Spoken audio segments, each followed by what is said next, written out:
और कुछ ऐसे बच्चे होंगे जिनको बहुत कम समझ में बात आती होगी, है कि नहीं।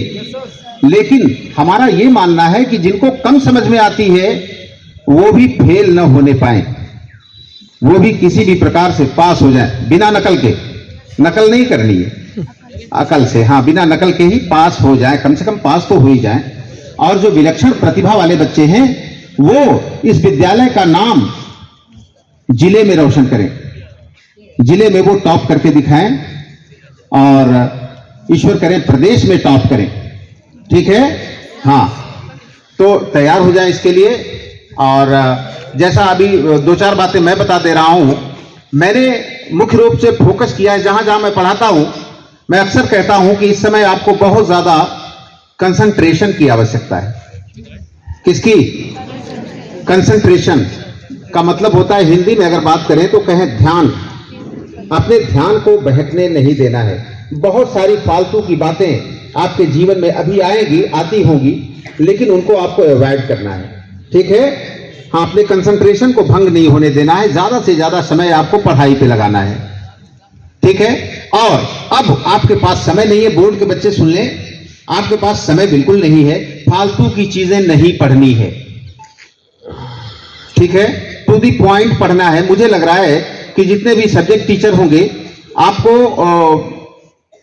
जो संभावित क्वेश्चन पेपर है या क्वेश्चन बैंक है दे दिए होंगे या बता दिए होंगे कि इतने सारे क्वेश्चन पढ़ लेना। ठीक है, तो उन्हीं को केवल पढ़ना है। ज्यादातर आपको फालतू की चीजें नहीं पढ़नी है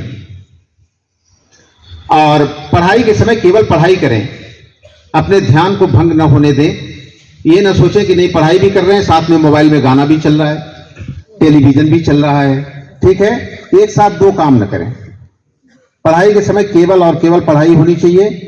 और जो पढ़ रहे हैं उसको लिख करके भी, अपनी कॉपी पर लिख करके भी ट्राई करें, ताकि आपके हाथ में जो परीक्षा टाइम में दर्द होने वाला है उसका अभ्यास हो जाए आपको अभी से। और आप अपना लेख सुधार लें। जो भी लेख लिखें वो कैसा हो? पठनीय हो। हाँ, ये ना कि पता चले कि आपने पता नहीं कौन सी भाषा लिख दी, फारसी में लिख दिया, वहां एग्जामिनर पढ़ रहा है आपकी कॉपी को और उसके समझ में नहीं आ रहा है कि क्या लिखे हैं, है ना, तो वो आपको कम नंबर देने पे मजबूर हो जाएगा या जीरो दे देगा। जब पठनीय नहीं होगा, समझ में नहीं आएगा, तो आपको अच्छे मार्क्स नहीं मिलेंगे। तो साफ सुथरा लिखें और परीक्षा में बैठें तो पेपर को पहले ध्यानपूर्वक पढ़ें कि पेपर में क्वेश्चन किस प्रकार के आ रहे हैं, वो पूछ क्या रहा है कि नहीं। कभी कभी पूछता कुछ और है, बच्चे जवाब देते कुछ और है। तो पहले प्रश्नों के प्रकृति को पढ़ लें कि प्रश्न पूछ क्या रहा है कि नहीं। हाँ, आराम से पेपर को पढ़िए, साफ सुथरे शब्दों में, अंकों में लिखिए उसको, जो भी लिखना है पठनीय लिखिए। और टाइम का ध्यान रखें कि कितने क्वेश्चन, और हमें 3 घंटे या 3.5 घंटे में करने हैं, तो टाइम का भी ध्यान रखें।